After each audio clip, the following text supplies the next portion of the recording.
Ketika orang tua kandung saya menemui saya sedang memindahkan bir di warung makan. Saya sendiri membawa lebih dari 90 kotak. Bahkan dimarahi oleh bos. Saat itu seorang wanita kaya melihat kejadian ini, dan langsung mengeluarkan kartu hitam dari tasnya. Dengan suara menangis, dia berkata, "Jing Chuan, ibu punya uang. Ibu akan memberimu uang. Kamu tidak perlu lagi bekerja keras seperti ini." "Tante, saya tidak mengenal Anda." Saya berkata dengan datar. Saya memang tidak mengenal mereka. Lebih tepatnya, saya tidak berniat memiliki hubungan dengan mereka. Saya telah dilahirkan kembali. Di kehidupan sebelumnya, saya meninggal dengan tragis. Meskipun saya adalah tuan muda yang asli, ketika saya dan tuan muda palsu diculik bersamaan, semua orang memilih tuan muda palsu. Di kehidupan ini, saya tidak ingin kembali ke keluarga Liu. Saya tidak ingin mati tenggelam dan dimakan hiu. Wanita kaya itu buru-buru mengeluarkan selembar kertas dari tasnya. "Ini hasil tes DNA kami. Kamu bisa melihatnya. Kamu benar-benar anak kandung kami.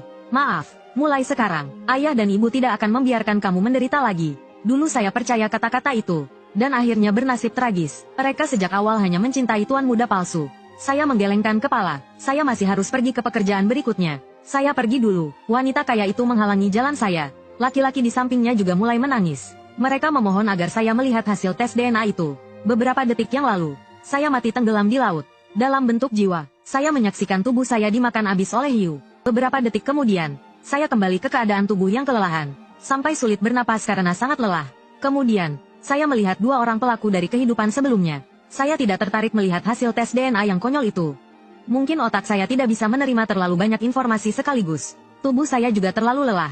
Saya hanya melangkah beberapa langkah dan pingsan di tanah. Dokter memeriksa saya, hasilnya menunjukkan gizi buruk yang parah, dan kelelahan berlebihan yang menyebabkan saya pingsan. Saya membuka mata, ruangan yang familiar, dekorasi yang familiar. Baru saja saya terbangun, pengasuh segera memanggil ayah dan ibu Liu. "Jing Chuan, apakah tubuhmu tidak nyaman? Apakah kamu lapar? Ingin makan sesuatu?" Ibu Liu terlihat sangat khawatir. Ayah Liu juga tampak peduli. Namun, dia tidak berbicara, hanya menatap saya. Dia selalu canggung berbicara di depan saya. Orang lain mengatakan dia memang seperti itu. Tapi di depan tuan muda palsu, dia selalu punya topik. Saya menyingkirkan selimut, berniat pergi. "Terima kasih sudah membantu saya. Berapa biaya pengobatan? Saya akan membayarnya kembali." Ayah dan ibu Liu terdiam. Mungkin mereka tidak menyangka itu adalah kata-kata pertama saya. Ibu Liu berbalik dan mulai menyalahkan ayah Liu. "Saya sudah bilang, kita harus membawa anak kita pulang lebih awal.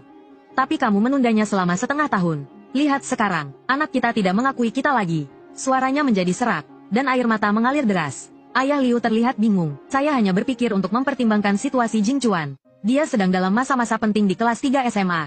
Saya tidak ingin mengganggu konsentrasinya. Jika saya yang dulu mendengar kata-kata ini, pasti saya akan merasa sangat bahagia. Namun, kenyataannya adalah setelah Liu Yuchen mengetahui bahwa dia bukan anak kandung mereka, dia mengancam